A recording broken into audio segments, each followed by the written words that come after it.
महाराष्ट्रातील ताज्या घडामोडी जाणून घेण्यासाठी STV महाराष्ट्र चॅनलला सबस्क्राइब करा, शेअर करा आणि बेल आयकॉन प्रेस करा।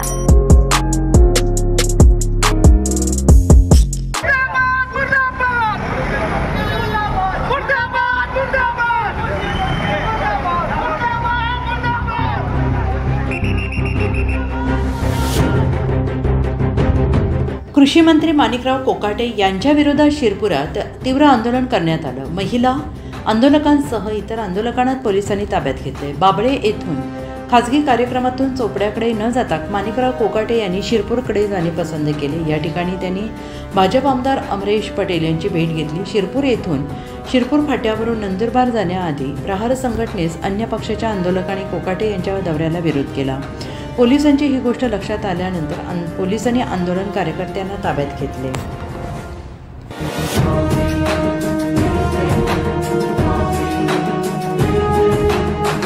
सरकार स्थापन होऊन 1 वर्ष होत आला असून या सरकारने शेतकऱ्यांचं पूर्णतः कर्ज माफ करण्याचं आश्वासन दिलेलं असून ते माफ तर केलंच नाही। त्या उलट या शेतकऱ्यांची अवहेलना म्हणून राज्याचे कृषी मंत्री विधान भवनात मोबाईलवर जंगली रमी खेळत असताना दिसतात। ते आपल्या मंत्रालयाबद्दल अतिशय उदासीनपणे सांगत असतात की मला उजाड गावाची पाटीलकी देण्यात आलेली आहे आणि अशा या दळभद्री कृषी मंत्र्याला त्यांच्या पदावर राहण्याचा काही एक अधिकार नाही।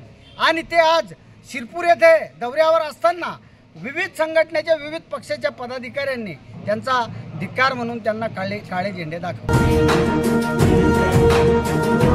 यावेळेस कोकाटे विरोधात जोरदार घोषणाबाजी करण्यात आली। आंदोलकांना ताब्यात घेतल्यानंतर माणिकराव कोकाटे नंदुरबारकडे रवाना झाले।